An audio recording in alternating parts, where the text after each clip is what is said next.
welcome back to Boruto Anime Review, episode number 201. It is strange, though, that of all my anime review series, this is the one that I've done the longest. Yep, 201. That is quite something. And this series is going on now for a little over 3 years. And the fact, actually, a little 4 years, because it started back in 2017. Now we're on this episode. This episode adapts from chapter 35, but only the first 15 pages of this chapter get adapted. A lot of our stuff in this episode is complete anime original content. And if you're curious though, are there changes? Yes, there are changes. One, they do a character swap, and another scene, they swap location. And they change one character's slight appearance. Episode starts off with Kawanaki talking to Kurama. Yep. And here's something quite unique. Why in the world this episode does that much material for the manga? Simply put, because they threw in a lot of stock footage from Naruto. Yeah, they threw in a lot of stock footage from Naruto. Yeah, there's mention about the fact that he's been with him since he was a baby, which is a flashback to Naruto, which is a frequent thing that they did when they did both the original Naruto series and Naruto Shippuden. Showing him was a baby, when he was a child, when he, on the day before he graduated, on the day, pretty much he kind of graduated Ninja Academy. Though not the particular day, he did graduate that very night, per se.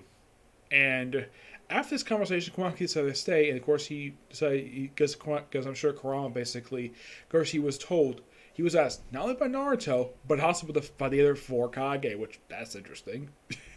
Them trusting a tailed beast to keep an eye on him.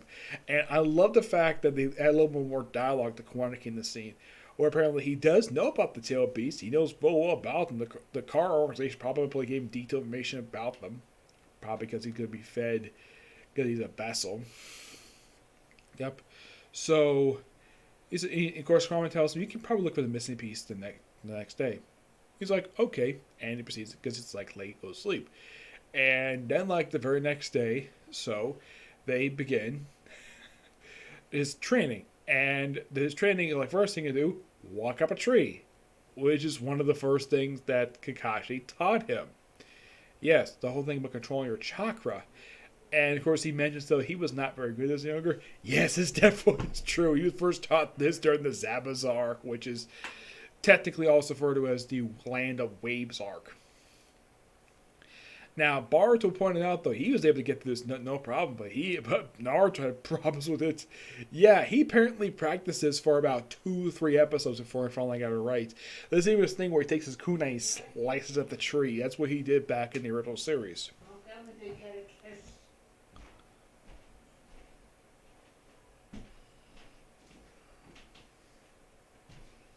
Good night, Nikki. Night, Grandma. God bless you and keep you safe. And thank you for celebrating my birthday. Okay.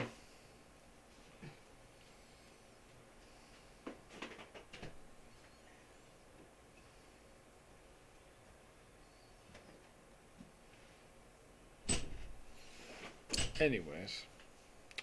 So, oh yeah, in this scene where basically he's walking the tree, Sadara mentions about that Naruto's giving him special treatment. Well, in this scene, that the character swap is that in the manga, she was talking to Chocho in the manga. In the anime, they swapped up for Mitsuke. My only guess is because Studio Pierrot loves Mitsuke, so they want to give him plenty of screen time. He's got a lot more screen time than Chocho, so from their perspective, it probably made more sense to swap it with Mitsuke because he doesn't appear that much in this arc. Not really, no. Like, throughout this portion of the arc anyways. Yeah, he didn't appear in the chapter. No, he doesn't. And then we cut to, well, then we have Naruto and Team 7, the current Team 7, just walking along the way. Of course, do some training. Of course, I mentioned he's going to do training too. And of course, Kawanaki reveals the leader of Kara, which is Joggin. He's also the one who gave him the Kara mark. And, well, then we have this detailed information discussed by Sai and Shikamaru, which This scene is the same scene from the manga, except they made a scene location change. You see, in the manga, this Gus is outside near the stairs. In the anime, it's in the Okage mansion. Which that probably makes more sense to have a conversation like this and do it outside. It's the second anime I've seen in the past year or two where they switch location for a conversation, a sort of a meeting per se, between having a high level meeting like this, where in the manga this is done outside, probably people to hear them, and switches to the Kage mansion, which probably makes a heck of a lot more sense. The only anime I've seen this in was in My Hero Academia, where in that one you had Sir Night giving the briefing to Lemillion and Deku about Overhaul, which in the manga they did outside on the sidewalk, which I think from a reader perspective that does make sense to do. And in the anime they switched to Sir Night office, which made total sense to do. Because we have a meeting like this, you gotta do it inside. You can't do it outside. It makes no freaking sense to do that. Oh yeah, and also they make a animation change with this one. You see, in the manga, when Sai was outside having a conversation with Shikamaru, he was wearing ninja headband. Which, here's a fun little factoid. If you watch any episode of Naruto Shippuden, Sai never wears ninja headband. He is by far the only character who ever appeared in the entire franchise, from the moment he first appeared up until the end of Naruto Shippuden, who never wore a ninja headband. Now, Ino, of course, did wear ninja headband at first. His wife, his smoking hot wife, at first she did, and then after time skip, she stopped wearing it. Yes, she stopped wearing it for like no reason. Hinata, of course, stopped wearing it with the Fourth Great Ninja War. Yep, some characters do keep them on. I mean, Naruto stopped wearing his when he became Hokage. He still has it. I'm sure he probably has it like in his desk. But Sai never wore one in the manga. Nope, never did. Like, if you ever read the manga, or at least watch the anime, never once does Sai ever wear a ninja headband, despite the fact he is in fact a ninja. Now, this may have been an error on the part of the writer at the time, who was not Kishimoto. He actually came in just recently. I think it was with chapter like 51, 52, what it was actually just very recently, where Kishimoto came in to write the Boruto manga. And this is before that. So, in my opinion, changing this where Sai, where he stops wearing the ninja headband. Now, if you look at Shikamaru, he never wore his forehead. Nope, it was always on his sleeve. The whole time. Heck, even post-time skip kept on his sleeve. But for some reason, when he became Naruto's advisor, he just stopped wearing it. I mean, I think maybe the only one of the previous generation who still wears ninja headband I can think of, probably Choji. Yeah, he's the only one I can think of who still wears. I mean, you'll see Shino wearing his, probably because for him it's not necessary. I mean, a lot of the airtime when you see these ninja become instructors, heck, even when they're tuning, they still wear the tuning vest. Shino never did. If you watch any episode of this series, Shino never wore his tuning vest at all, which you're probably thinking, that's strange. Why wouldn't the teacher wear the tuning vest? Heck, even Anko, when she became a teacher, she never wore her vest. Never did. Probably because it wasn't necessary to do. That's my personal theory anyways. And then right after that, of course, they mentioned that this location will enter via the space-time jutsu.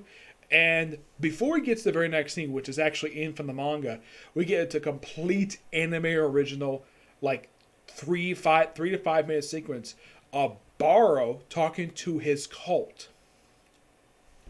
Which, like a lot of stuff related to Car in the anime, is complete anime original. Which, I love this. This was actually really good his part. This is actually something they built on from the second to last appearance in the series, where he mentioned he was basically have his own cult and started to do that infinite jutsu, that infinite hallucination that pretty much was done in the original series. So there's a frequent mention of in the conversations. I think this cult member's not ready for it yet. And then the episode ends with Sasuke, yes, Sasuke, showing up at the location. He thinks the location is a manga. He looks at it and And that's where the episode ends. Him arriving at that scene, which that's interesting. The fact it would end the episode there. Yes, there's no real explanation why they ended here for, but interesting cliffhanger. Probably gonna finish adapting the manga next week for this chapter. Now, if you're curious to based on these episode names, you probably would think that with, let's say, 205, maybe they might stop it out of the manga where they take a break from and do original content like they've done a lot of the time. But that's an interesting question. I mean, the manga just released chapter number 58. That was the most recent one they just released. And with this episode, they start adapting 35. And if they finish this up next week, they're roughly 23 chapters behind where the manga is publishing wise. My personal theory is they might stop just before Boruto's fight with Baro. It's possible, to say the least, that's probably what they're going to stop.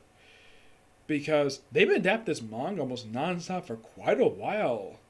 I would say the only time, the whole time this arc has been going on, where they end up anything from the manga, where they actually had 2 straight original content episodes.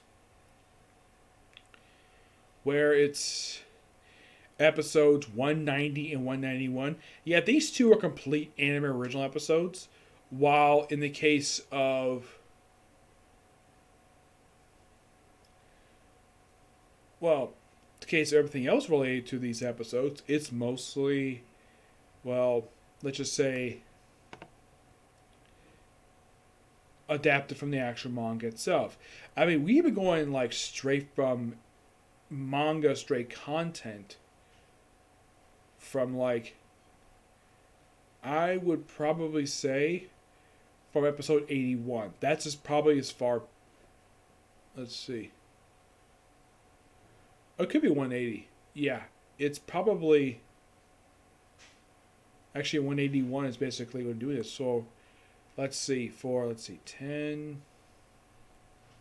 I'd say for the past 21 episodes, 21, I would say 19 of the past 21 episodes we definitely straight from the manga, which is probably a lot for this series to do because previously the previous arc they had before this one, before the A arc, was basically the domesticated bandits, which this one they adapted the whole thing, and then it took a long break from it, and now we're falling up to this stuff.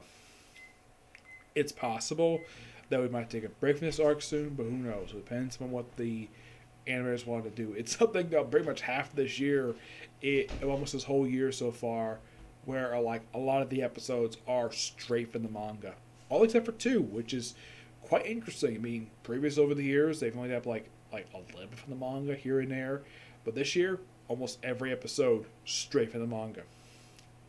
Don't mind it though.